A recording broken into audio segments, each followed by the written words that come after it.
തലശ്ശേരി ഫസൽ വധക്കേസിലെ നിർണായക തൊണ്ടി മുതൽ കോടതിയിൽ നിന്ന് കാണാതെ സംഭവത്തിൽ റിപ്പോർട്ട് തേടി കൊച്ചി CBI കോടതി.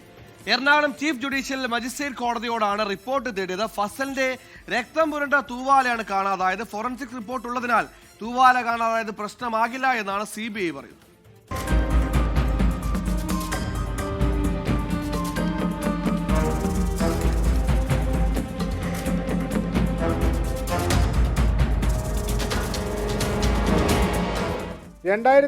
ാണ് NDF പ്രവർത്തകൻ ഫസൽ കൊല്ലപ്പെടുന്നത്.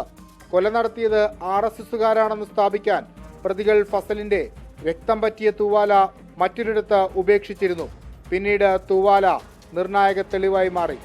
കഴിഞ്ഞ ദിവസത്തെ വിചാരണ വേളയിൽ തൊണ്ടി ഹാജരാക്കാൻ ആവശ്യപ്പെട്ടപ്പോഴാണ് തൂവാല എലികരണ്ട കാര്യം ജീവനക്കാർ അറിയിച്ചത്. തെളിവ് നഷ്ടമായതിനു പിന്നിൽ സംഘടിത നീക്കമുണ്ടെന്ന് CBI ആരോപിച്ചിരുന്നു. ഈ പശ്ചാത്തലത്തിൽ കൂടിയാണ് CJM കോടതിയോട് റിപ്പോർട്ട് തേടിയത്. CPI നേതാക്കളായ കാരായി രാജൻ MLA, കാരായി ചന്ദ്രശേഖരൻ ഉൾപ്പെടെ കേസിൽ 8 പ്രതികളുണ്ട്. കൊടിസുനിയാണ് ഒന്നാം പ്രതി. തൂവാലയുടെ FSL റിപ്പോർട്ട് സമർപ്പിച്ചതിനാൽ വിചാരണയെ ബാധിക്കില്ലെന്നാണ് CBIയുടെ വിലയിരുത്തൽ. 24 കൊച്ചി.